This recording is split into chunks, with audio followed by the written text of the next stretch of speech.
क्या आपको पता है आपके इंडस्ट्री में आप जो बोल्ड यूज करते हैं उसका अल्टीमेट टेंसाइल स्ट्रेंथ कितना होता है? या तो क्या आपको पता है आपका जो बोल्ड रहता है उसका परमानेंट स्ट्रेच कैपेसिटी कितना रहता है? अगर आपको ये पता नहीं है तो इस वीडियो को कंप्लीट देखिए, क्योंकि इस वीडियो में हम लोग बात करेंगे आपका जो बोल्ड रहता है उसमें आपको कैसे पता चलेगा उसका अल्टीमेट टेंसाइल स्ट्रेंथ कितना है और उसका स्ट्रेच कैपेसिटी कितना है। उसके अलावा हम लोग जानेंगे आपका बोल्ट के नंबर से आपको कैसे पता चलेगा कौन सा बोल्ट आपका स्ट्रक्चरल ग्रेड का है, कौन सा आपका कॉमर्शियल ग्रेड का है और कौन सा हाई टेंसाइल ग्रेड। तो चलिए जल्दी से करते हैं इस वीडियो को शुरू। इससे पहले कि इस वीडियो को करें शुरू, इतना मेहनत करता हूं मैं आपके लिए वीडियो बनाने के लिए, एक लाइक तो मेरे इस वीडियो के लिए बनता है।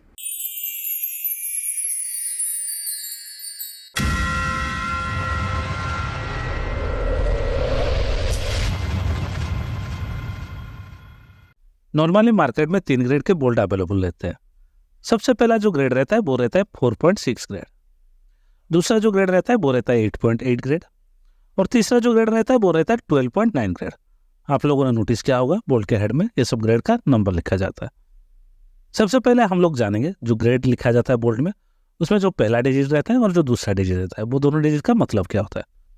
जो भी आपका बोल्ट का ग्रेड रहता है उसमें जो पहला डिजिट रहता है उससे हम लोग को पता चल सकता है उस बोल्ट का अल्टीमेट टेंसाइल स्ट्रेंथ कितना है।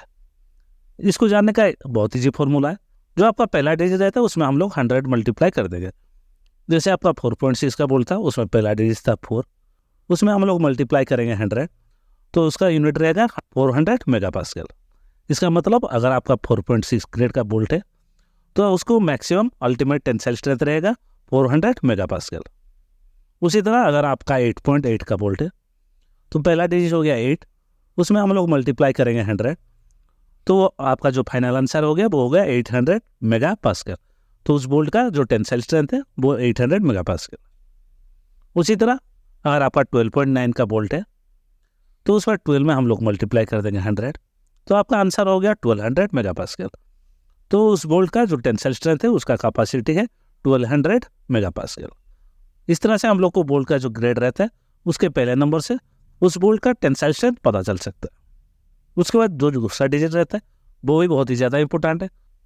जो सेकंड डिजिट रहता है उससे हम लोग इजीली जान सकते हैं उस बोल्ट का परमानेंटली स्ट्रेच कैपेसिटी कितना है। इससे जानने का एक आसान फॉर्मूला है। जैसे आपका जो दूसरा डिजिट था पहले जो ग्रेड था, पहले ग्रेड था 4.6 ग्रेड, उसमें तो दूसरा डिजिट था वो था 6। इसका मतलब है जो आपका 4.6 ग्रेड का बोल्ट है उसका जो भी आपका टेंसाइल स्ट्रेंथ है उसका 60% लोड देने से ये बोल्ट आपका परमानेंटली स्ट्रेच हो सकता है। उसी तरह जिस बोल्ट का आपका ग्रेड रहता है 8.8 उस बोल्ट का उसका 80% में आपका परमानेंटली स्ट्रेच हो सकता है। उसी तरह जो तीसरा ग्रेड रहता है आपका 12.9 रहता है, आपका दूसरा डिजिट 9 है इसलिए उसका 90% कैपेसिटी है उसका परमानेंटली स्ट्रेच होने।